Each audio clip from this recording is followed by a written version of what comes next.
Hi, I'm Liron Cohen. And I'm Mimi Torchin. And you're listening to Lady Parts TV, the podcast. Whee!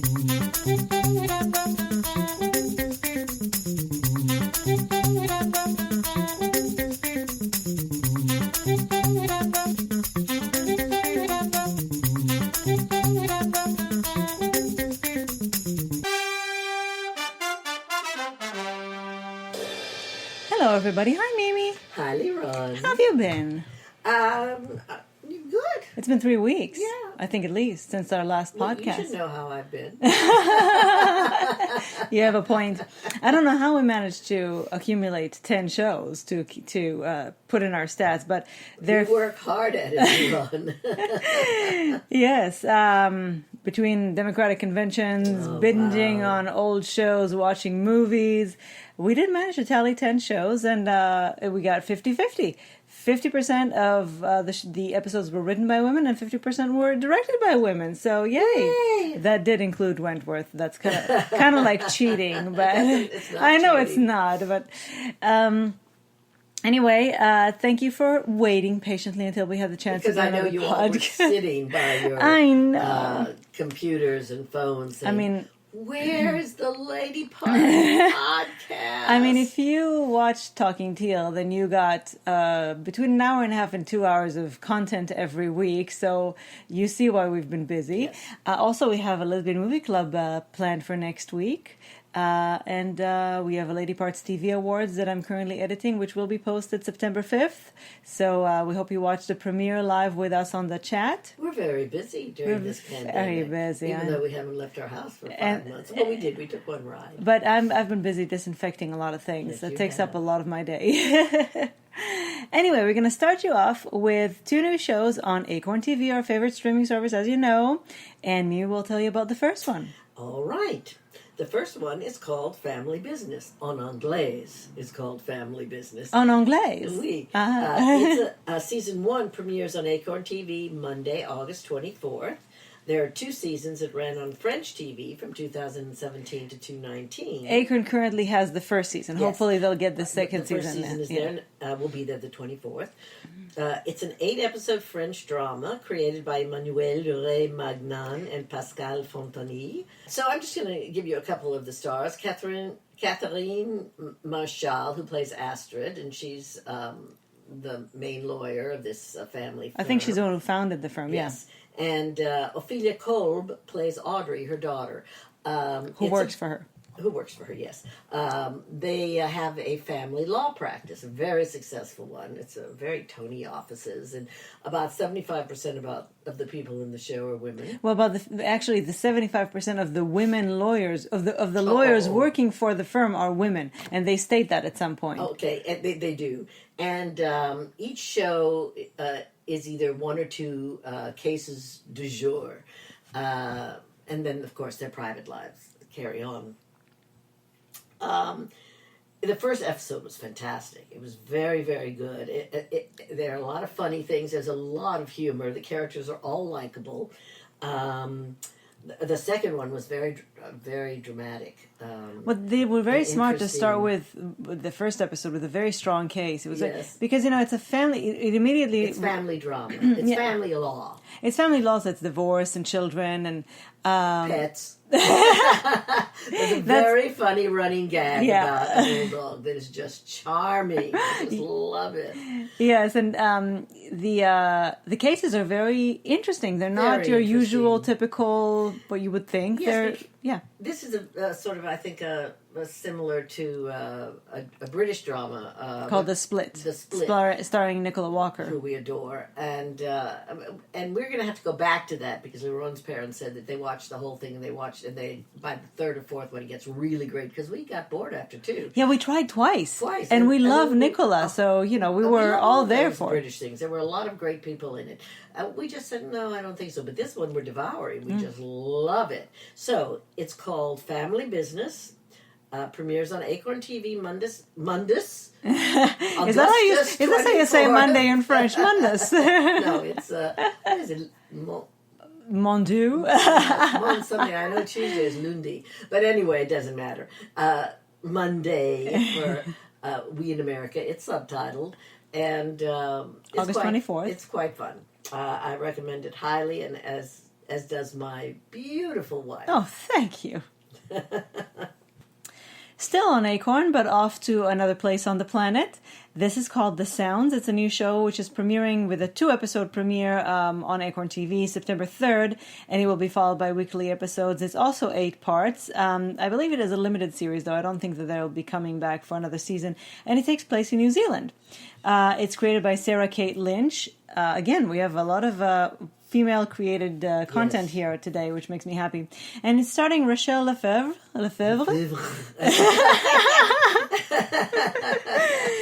You might remember her from Under the Dome and the very short-lived Proven Innocent. And also that wonderful one that takes place in a tropical country where they're all doctors. Oh yeah, the very short-lived also Shonda Rhimes Off the Grid, which we actually love. I mean, to think that How to Get Away with Murder, and this one didn't. I love this show. It was a charming show.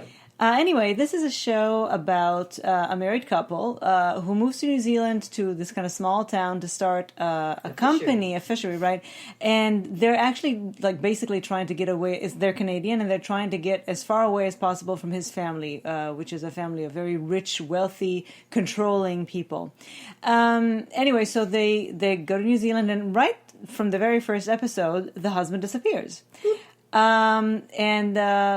Interesting things. It's always the all these shows and then secrets from the past, or she finds out she never really knew her husband. It's all all these things come out, and it's the first episode. First of all, New Zealand is gorgeous. Oh my God, it's so breathtaking. It's beautiful to look. Any of you who have ever seen anything filmed in New Zealand, like the Lord of the Ring films, The Hobbit, and all that. I mean, it's just magnificent. This is seaside, right? So it's so gorgeous. It is. It's gorgeous to look at, and so it immediately kind of draws you in with the way it looks.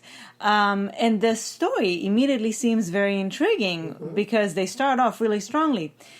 So we started watching the second, and then we went to the third, and honestly, it's still. I would still like to know what's behind all of this, but it's just taking way too long, and it's not interesting enough. And the character of Rochelle, I still know what to make of her. There are very interesting characters here. There are people that you like, but you don't really get to know anybody well enough, and there are some people that you really won't like.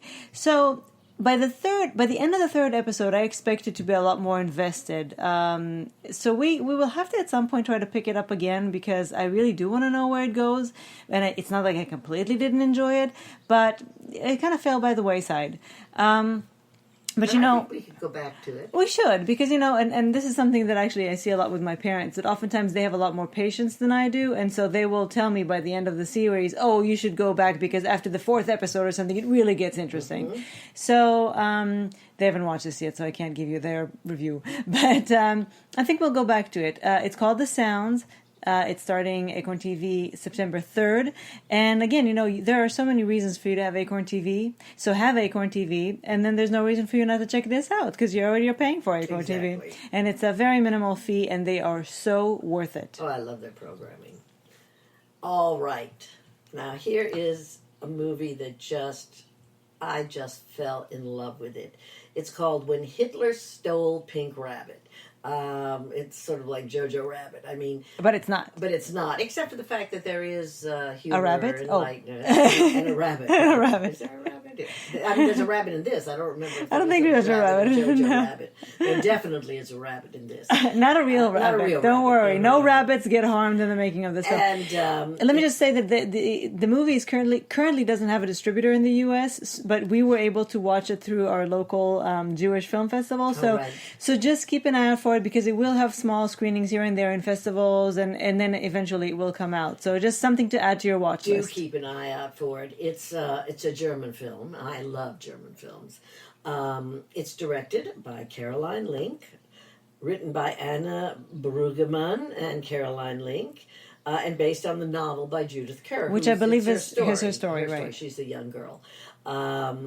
And Caroline Link, I believe, is the director who directed Nowhere in Africa, which was a wonderful film that I have not yet seen, but I know I wanted to very badly when it came out several years ago, starring one of the women from Amy and Jaguar.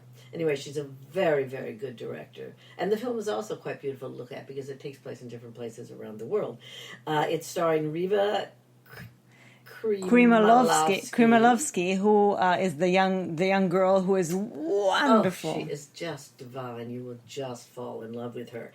Carla Juri, who I just saw in that... It's probably Carla Juri, but yes. Juri, in that movie that I reviewed that you hated. badly, Amulet. But it wasn't her fault that the movie was it was bad. not her fault. No. And Oliver Masuki, who... did we review Dark? No, okay, sometime you'll have to review watched, Dark. Yes. One of the best... craziest. Which you still don't understand. No, I still don't know what happened. I watched the whole 3 seasons of it. It's called Dark, and it's about time travel, and it's a fascinating series. And and Oliver Masucci probably played one of the main characters. It was very exciting to actually see people I know in a foreign film. So that isn't a sort of a mainstream foreign film. Anyway, it takes place in 1933 in Berlin. And is only 9 years old, and her father is a very well-known Jewish theater critic and journalist. Journalist, yes, and he's quite outspoken and critical of course, the government. And this is 1933 when Hitler was rising to power, right? So. Because of the times and because he's so outspoken, he's warned by a friend of his who sees his name on a list. It's never good to be on a list.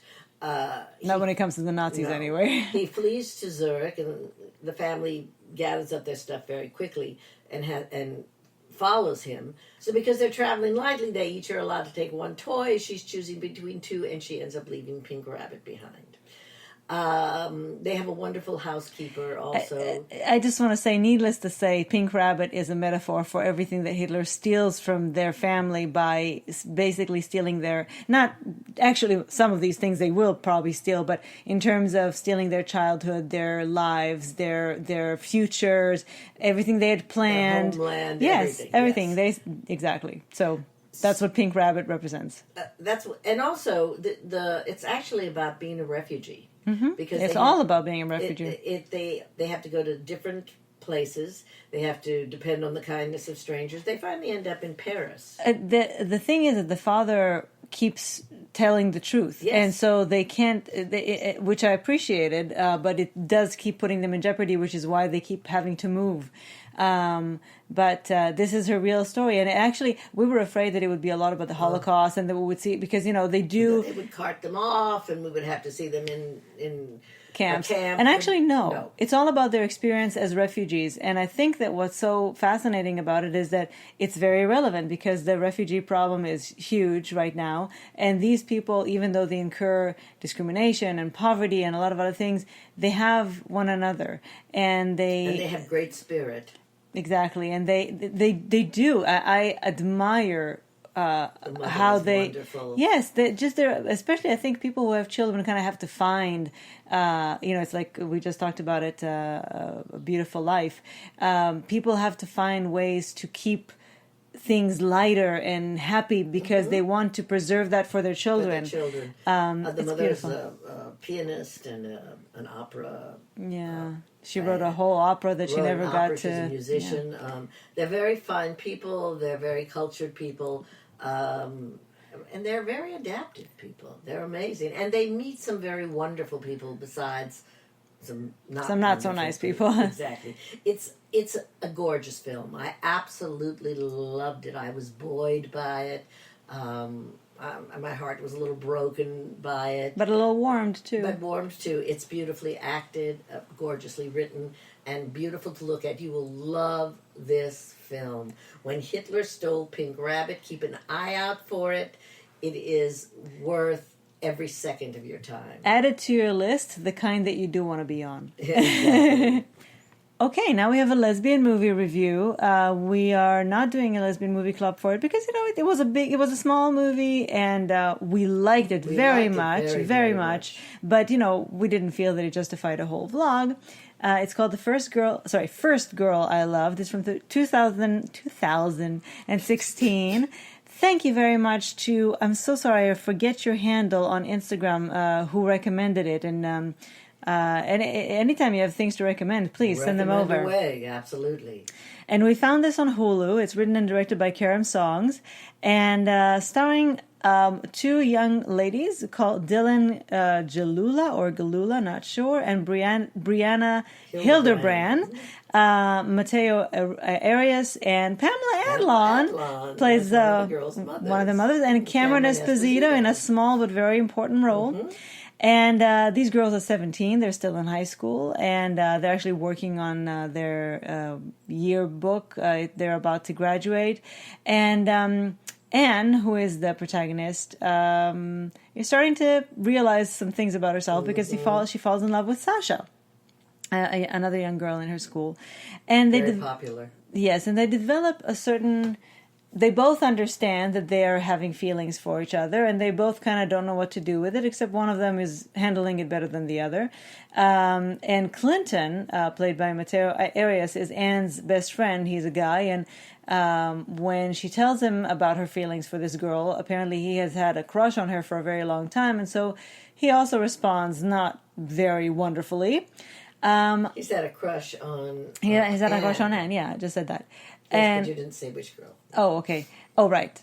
And this is where I'll stop telling you the story, because it's a very interesting, surprising twist on the usual coming of age, coming out of the closet story, realizing who you are.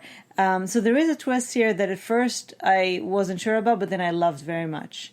And once again, you wish Pamela Adlon was your mother. Yeah, she plays almost the same character as she does in Better Things. Delicious. Maybe that's why they cast her, because this is what we want. Exactly that. Don't change anything.